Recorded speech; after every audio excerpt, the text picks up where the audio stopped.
আমি এসে আগেই বলেছিলাম, মুখ্যমন্ত্রী হওয়ার পরে আমি রাজনৈতিক কর্মসূচিতে দুবার ফলদা এসেছি, আজকে সরকারি কর্মসূচিতে এসেছি।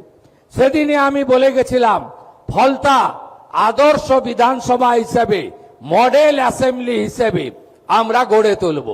ফলতাতে এসি জেটে আমাদের এখানে আপনাদের সম্প্রসারণ, শিল্প তালুক গড়া, বন্দর ভিত্তিক অনেক প্রোগ্রাম আমরা নিচ্ছি। এর বাইরে ফলতা গ্রামীণ হসপিটাল তাকে 100 বেডে উন্নীতকরণ করার সিদ্ধান্ত হয়েছে। প্রয়োজনীয় ডাক্তার, প্রধানমন্ত্রী জনঔষধি কেন্দ্র এবং আধুনিক চিকিৎসা সামগ্রী ফলতা হসপিটাল থেকে ফলতার গণদেবতা জনতা জনার্দন পাবেন। ফলতার বিডিও মহোদয় রয়েছেন, ডায়মন্ড হারবারের এসডিও রয়েছেন। তারা অবিলম্বে জায়গা চিহ্নিত করে ডিপিআর বানিয়ে জেলা শাসকের মাধ্যমে আমাদের সচিবালয়ে পাঠাবেন। ফলতাতে আমরা একটি মহিলা কলেজ এবং একটি ফায়ার ব্রিগেড স্টেশন এখানে অনুমোদন দিচ্ছি। এর বাইরেও আমরা ফলতা থানাকে শক্তিশালী করা এবং ফলতা থানায় মহিলাদের জন্য আলাদা হেল্প ডেস্ক তৈরি করে এখানে আরো মহিলা অফিসারদেরকে আমরা নিয়োগ করব এবং পরিষ্কারভাবে বলে যাই, আইন হাতে তুলে নেবেন না। এ সরকার ছাড়বে না, এ সরকার কাউকে ছাড়বে না। আমি যখন এই কল্যাণ শিবিরে একজন বোনকে পরিষেবা দিচ্ছিলাম, তিনি আমাকে বলছিলেন চোখের জল ফেলতে ফেলতে, একটু আগেই ডিজিপি সাক্ষী বলছেন আমার মাথার সিঁদুর আপনারা রক্ষা করে দিয়েছেন।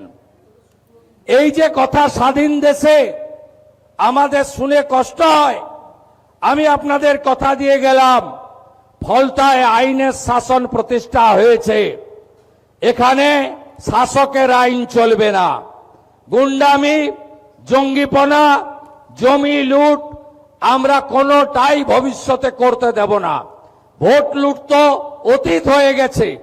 আপনারা নিশ্চিন্ত থাকুন, যত বড় মাফিয়া ডন হোক না কেন তাকে সবক শেখানোর কাজ ভারতীয় জনতা পার্টি পরিচালিত রাজ্যের সরকার করবে। আমি টিভিতে দেখছিলাম, উত্তরবঙ্গে ছিলাম, কার্শিয়াঙ্গে পাহাড়ে, এখানে কিছু লোক একজন মাফিয়া স্ত্রীর নেতৃত্বে পুলিশ এবং প্যারামিলিটারিকে আক্রমণ করতে গেছিল। আমি এখানে এসপি সাহেব আছেন, আমি বলে গেলাম ভিডিওতে যতগুলোকে ছবিতে দেখা গেছে কেউ যেন বাড়িতে না থাকে, তাদেরকে আইনের আওতায় আনতে হবে এবং ভারতীয় ন্যায় সংহিতার অন্তর্গত রাষ্ট্রবিরোধী কার্যকলাপের যে ধারা আছে, আমি পুলিশ মন্ত্রী হিসেবে আপনাকে নির্দেশ দিচ্ছি, সেই ধারাতে এমন শিক্ষা দিন যাতে কোনোদিন কোন পুলিশ সরকারি কর্মচারী, প্যারামিলিটারি যারা এসেছেন আমাদের সাহায্য করতে, তাদেরকে কেউ আক্রমণ করার সাহস না রাখে।